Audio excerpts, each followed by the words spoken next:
Oi pessoal, tudo bem? Hoje vamos falar sobre filtros, rapidamente sobre os analógicos, depois sobre os digitais. Bom, basicamente filtros são sistemas lineares, invariantes no tempo, e eles são capazes de modificar as características dos sinais que passam por eles, de modo que parte da frequência desses sinais sofrem alguma alteração, certo? Então, alguns componentes de frequência saem do filtro, ou seja, saem como entraram, e outros componentes são atenuados, são minimizados na contribuição daquele sinal que passou pelo filtro. Então, essa é a ideia de um filtro. Se a gente pensar no sinal analógico, o filtro ele é representado por uma resposta ao impulso. Então, o filtro é o H de T, porque um filtro, na verdade, ele é um sistema. Então, no domínio Laplace, um filtro analógico, ele é um Hzão de S. Então, ele é um sistema, ele é um polinômio, tem uma função no numerador, uma função do denominador, é uma função de transferência. E no domínio discreto, para um sistema discreto, para sinais discretos, o filtro é representado por Hzão de Z. O Hzão de Z também é a transformada Z da resposta ao impulso. Então, o filtro, na verdade, é a resposta ao impulso de um sistema, porque o filtro é linear invariante no tempo. É um sistema linear invariante no tempo. Então, se nós pensarmos dessa maneira, a saída de um filtro a uma dada entrada é basicamente a convolução da entrada com a resposta ao impulso, seja no domínio contínuo, seja no domínio discreto. É a mesma ideia. Vou convoluir. Tá certo? Se eu transformar isso para Laplace, então eu vou ter no domínio da frequência essa representação. Sumiu a convolução. Tá certo? Então simplesmente multiplico o domínio da frequência da entrada pelo domínio da frequência da resposta ao impulso, que é o Hzão de J ômega. Vou ter minha saída no domínio da frequência. O mesmo vale para sinais discretos, no domínio Z. Tá certo? Então nem sempre eu tenho que usar a convolução. Agora essa parte aqui nós já conhecemos, é a parte de classificação como modo que atuam na frequência, né? Aqui nós estamos falando de filtros analógicos, mas essa teoria também vale para os filtros digitais, tá? Então o passa baixa, a magnitude do ganho dele vai ser 1 para frequências maiores do que a frequência de corte, 0 para vai ser 1 para frequências menores do que a frequência de corte, 0 para frequências maiores do que a frequência de corte. A frequência de corte é, por exemplo, eu quero um passa baixa que filtre tudo acima de 100 Hz. Então, minha frequência de corte é 100 Hz. Né? O passa alta, ele é o contrário do passa baixa. O passa faixa vai dar ganho 1 para um intervalo de frequências. Então, vai passar essa faixa de frequências.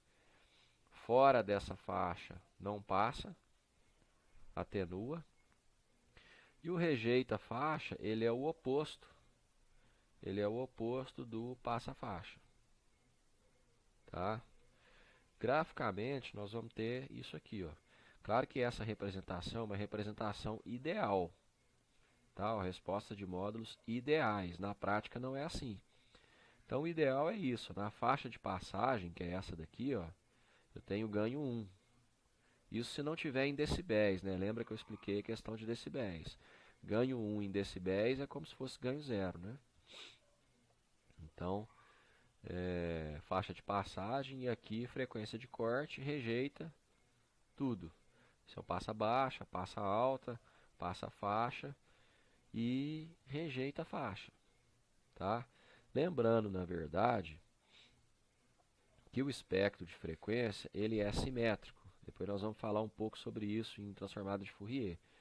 Então, na verdade, existe a parte negativa aqui, que é puramente matemática, não tem aplicação prática.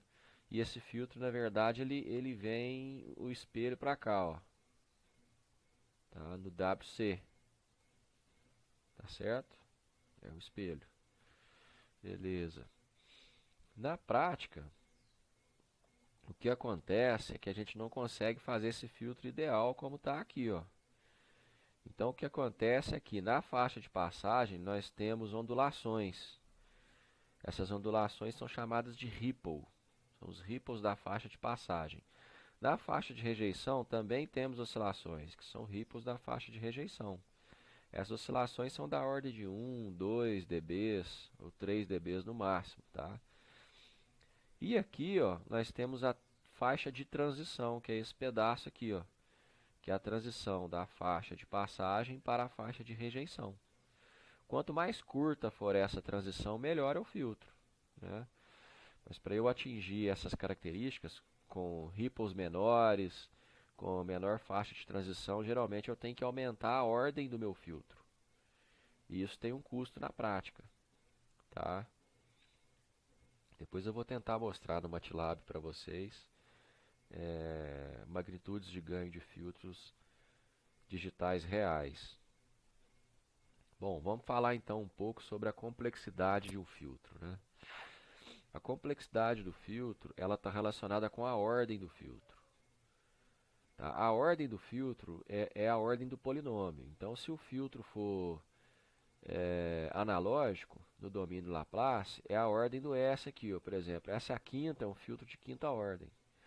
E no caso discreto, é a ordem do Z. Z a menos 5, filtro de quinta ordem. Tá? Então, quanto maior a complexidade, maior a ordem do filtro. E mais próximo será a resposta do ideal. Porém, ele vai ser mais complexo, né? Então, no caso do circuito analógico, no caso de um filtro analógico, a complexidade, aumentar a ordem do filtro, implica em você aumentar o circuito analógico, a placa analógica do circuito, o número de componentes eletrônicos que compõem o circuito analógico ali. E no caso de um filtro digital, aumentar a ordem implica em você aumentar o número de operações necessárias para realizar a filtragem.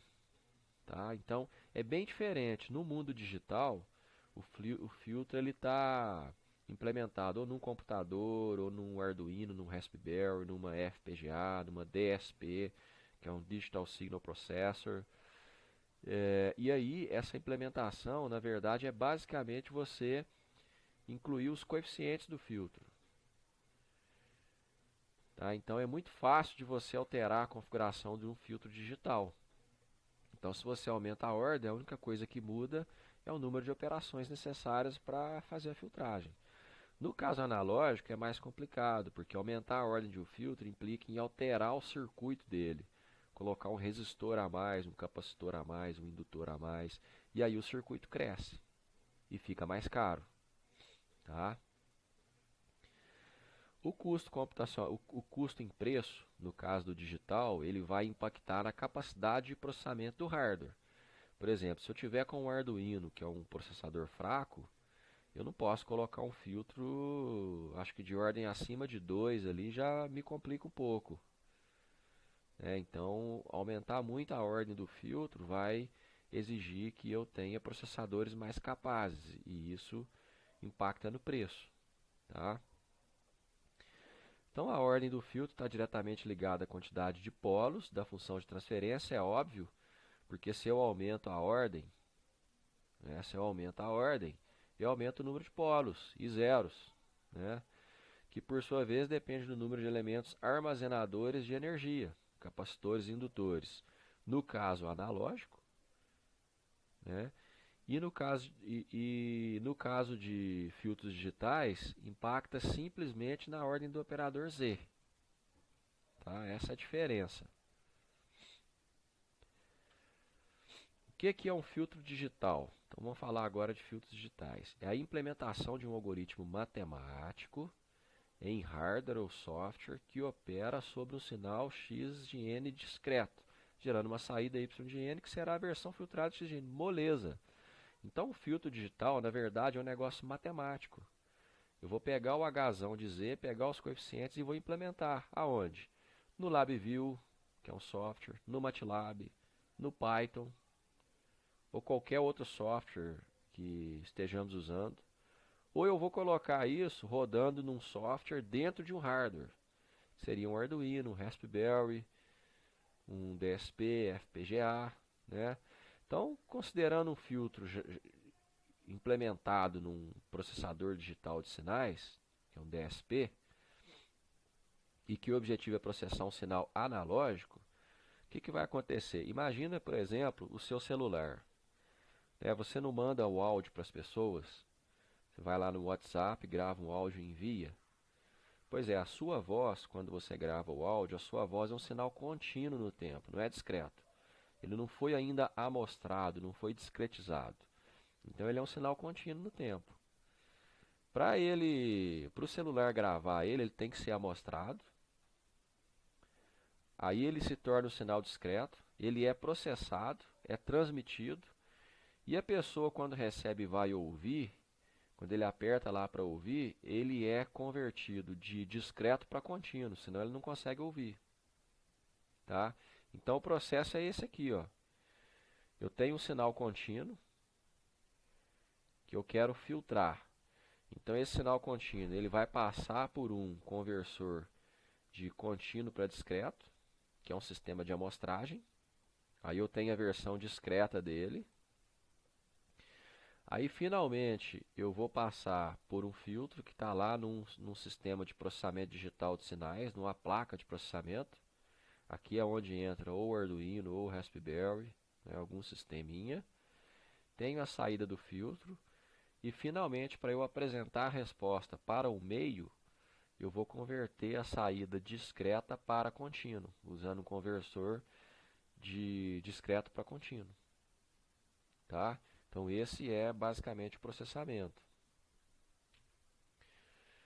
Bom, quais são as vantagens dos filtros digitais? Domínio Z. Vocês têm que lembrar o seguinte, quando eu falo em filtros digitais, eu estou falando em transformada Z. Quando eu falo em filtros analógicos, eu estou falando em transformada de Laplace. Então, quais são as vantagens dos filtros digitais? São programáveis, não é necessário mudar o circuito, como no caso de filtros analógicos. É óbvio. Então, imagina, eu projetei lá um filtro passa-baixo. Tenho lá um passa-baixo, tem essa cara aqui, ó. Aí ele está com a faixa de transição muito longa. Olha só o tamanho dela. Eu quero diminuir, quero aumentar a ordem do filtro para eu ter um negócio assim, mais ou menos, ó. O que eu vou fazer? Poxa, se eu aumentar a ordem do filtro, eu só estou alterando os coeficientes do Z lá, ó. Vai aparecer, desculpa, vai aparecer um Z a mais, né? Z a quinta, vamos supor que era Z a quarta, vai aparecer um Z a quinta. Então mudou os coeficientes do filtro. Então eu vou lá no meu algoritmo e mudo os números. 3 segundos eu faço isso. Pronto. Então isso é uma vantagem, é óbvio. Enquanto que no caso analógico, se eu quiser mudar a ordem do filtro, eu tenho que mudar todo o circuito lá. Tem que pôr um capacitor a mais, um resistor a mais, enfim. Tem que mudar tudo e às vezes até fazer outro, né? Então são fáceis de implementar e serem testados, sim, porque eu implemento no MATLAB, por exemplo, e testo tudo lá. Eu sei exatamente como ele vai funcionar na prática. E o que o MATLAB me mostrar, o que o software de teste me mostrar, vai ser o que acontece na prática. Porque ele é aquilo ali, ele é um algoritmo matemático, não muda. Ele não sofre interferência de temperatura, por exemplo. Né? A temperatura não acarreta alterações no seu funcionamento. Então ele é fácil de implementar, é fácil de ser testado, é robusto, é mais flexível, pode ser adaptativo. Então, por exemplo, redes neurais são muito usadas para projetar filtros adaptativos. O que é um filtro adaptativo? Ele muda os seus parâmetros de acordo com o tempo, de acordo com a entrada. Então imagina, é muito comum você usar um filtro adaptativo para filtrar os 60 Hz da rede elétrica, né?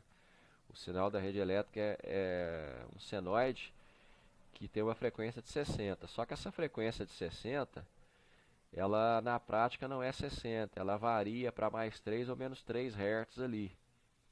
no máximo, né? Então, se você projeta um filtro para filtrar 60, está chegando 61, ele não vai filtrar o 61, concorda?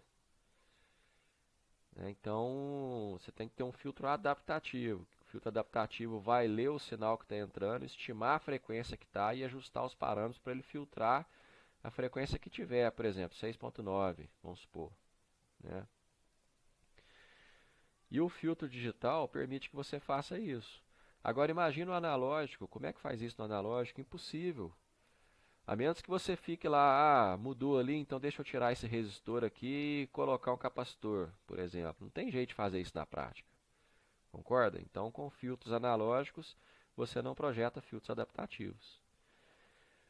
Os filtros digitais podem apresentar fase perfeitamente linear. Isso é muito interessante porque não acarreta distorções no sinal. Então, para transmissões de áudio, vídeo e biomédicas, sinais de baixa frequência, é muito importante que o filtro seja linear.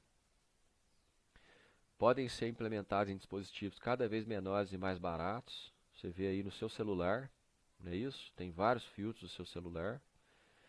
Podem ser utilizados em sinais com frequência muito baixa, aplicações biomédicas, por exemplo, microhertz, milihertz, né, dessa faixa. Com os analógicos você não consegue isso. E também tem desvantagens, né? A gente tem que falar também das desvantagens dos filtros digitais. Primeiro, considerando as etapas de conversão de analógico para discreto e discreto para analógico, né, e o processamento propriamente dito, os filtros digitais têm uma velocidade de resposta inferior aos analógicos, é óbvio. A resposta dos filtros analógicos é quase na velocidade da luz, porque é o tempo que a corrente circula. Quando você leva um choque, o negócio é instantâneo, a corrente, se acende a lâmpada ali, a corrente logo apertou o interruptor, a corrente já alimenta o resistor de uma lâmpada analógica, por exemplo, e ela já acende instantaneamente, né? Então, o filtro analógico ele é muito mais rápido do que o filtro digital. O filtro digital tem a conversão analógica para digital, tem o processamento interno e depois tem a conversão de digital para analógico. Então tem essa desvantagem. Os filtros digitais também estão sujeitos a erros inerentes ao processo de quantização na conversão. O que é isso? Por exemplo, o MATLAB, quando você digita lá 0 ou 1 nele, qualquer número, ele representa esse número, se eu não me engano, por padrão, com 16 bits. Então isso a gente chama de o tamanho da palavra, né? Depois eu vou mostrar um exemplo em MATLAB para vocês que ilustra isso. Então um senoide no MATLAB, a gente enxerga ele assim, ó, bonitinho. Mas se você alterar a configuração e pedir ele para representar com 8 bits, por exemplo, ele vai começar a mostrar um negócio assim, ó. Ele perdeu a capacidade de representação dele, ó. Né? Então, esse é o tamanho da palavra. Então, uma coisa é você escrever um número com 16 casas digitais, e outra é você escrever com 8 ou com 6 casas digitais. Porque é digital, é um código binário ali, né? Então, dependendo da quantização que você está usando, você tem erros. Porque você discretizou o sinal. Quando você discretizou, você vai lá e pega uma amostra, pula um tempo e pega outra, né? Então, está sujeito a esse tipo de problema. E também tem erros de aproximação devido ao uso de palavras digitais de comprimento finito. Então, o seu sinal, na verdade, quando ele é analógico, é como se ele fosse infinito. Eu posso pegar qualquer dois valores aqui dentro que eu tenho ponto suficiente. No digital não, você amostrou, então você perdeu informação. E ainda tem um outro problema, porque na maioria das vezes os filtros digitais eles são recursivos. O que é recursivo? É a saída dele voltar e alimentar a entrada. Isso é um filtro recursivo. Então imagina, você já gerou um erro por causa de quantização ou de aproximação na sua saída. Aí você pega a saída e alimenta de novo. Então esse erro ele vai passar aqui de novo, vai ser amplificado. E isso fica sendo amplificado o tempo todo. Então você está amplificando um erro ali no seu processo. Então, em filtros recursivos de alta ordem, esses fenômenos, esses erros, podem levar à instabilidade do sistema. Isso é um outro problema. Vamos ver um pouco da matemática, então. Os filtros digitais, existem dois tipos. Eles são classificados em filtros FIR, são filtros de resposta a impulso finita, e filtros IR, que são filtros de resposta a impulso infinita. Tá? Então veja bem, o filtro FIR, que é a resposta a impulso finita, a matemática dele é operação convolução, normal, só que o K começa em 0 e vai até N mais 1. É um filtro causal, tá vendo? Começa em 0, vai para a direita, só que vai até N menos 1. Então por isso que é a resposta ao impulso finita. Porque aqui, ó, o meu H de K, ele tem hora para acabar. Ele termina em N menos 1. E esse enão determina a ordem do meu filtro. Já o filtro IR, que é a resposta ao impulso infinita, a resposta a impulso não tem hora para terminar. Olha só, vai até o infinito. Por isso que é a resposta a impulso infinita.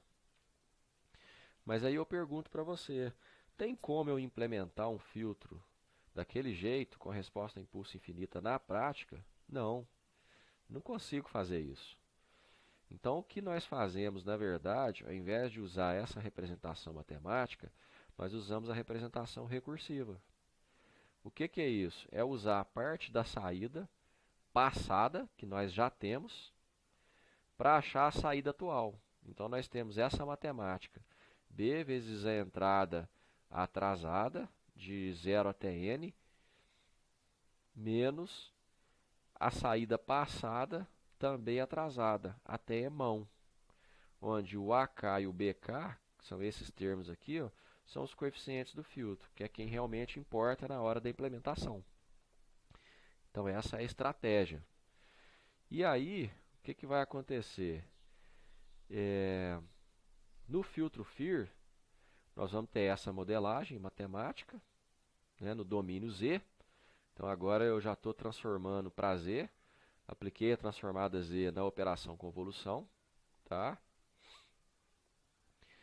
E no IR, se a gente manipular matematicamente essa equação aqui, ó, depois vocês façam em casa, é só manipular matematicamente, passar esse termo para cá, ele fica como positivo, aplica a transformada Z em todo mundo, isola o yzão de Z e acha a função de transferência, que é yzão de Z sobre xzão de Z.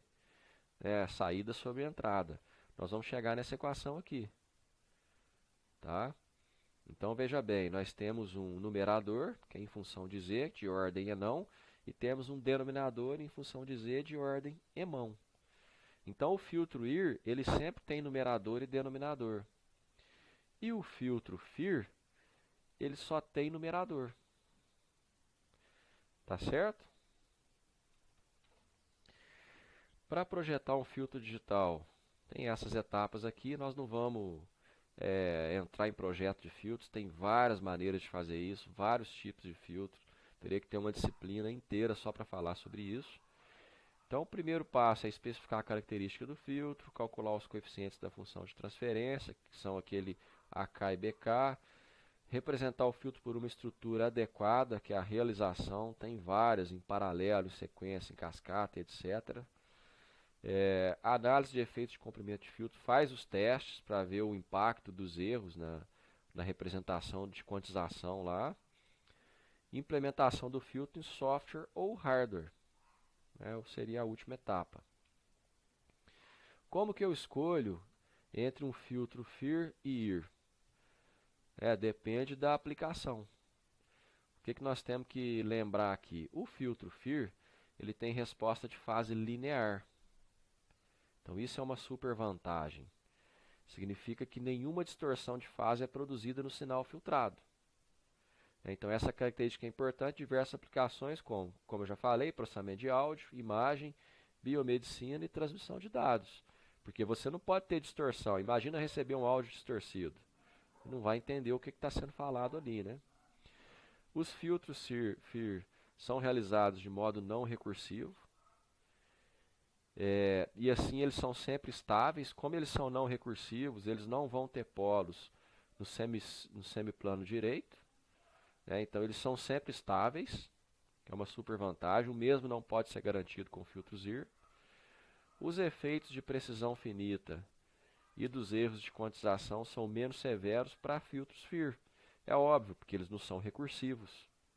Então, o fato de você ficar amplificando o mesmo erro dentro de um loop não acontece no caso do filtro FIR. Os filtros IR, por outro lado, necessitam de menos coeficientes que os filtros FIR para atender à mesma especificação de projeto. Um filtro de menor ordem tem menor tempo de execução. Então, o filtro IR tem essa vantagem.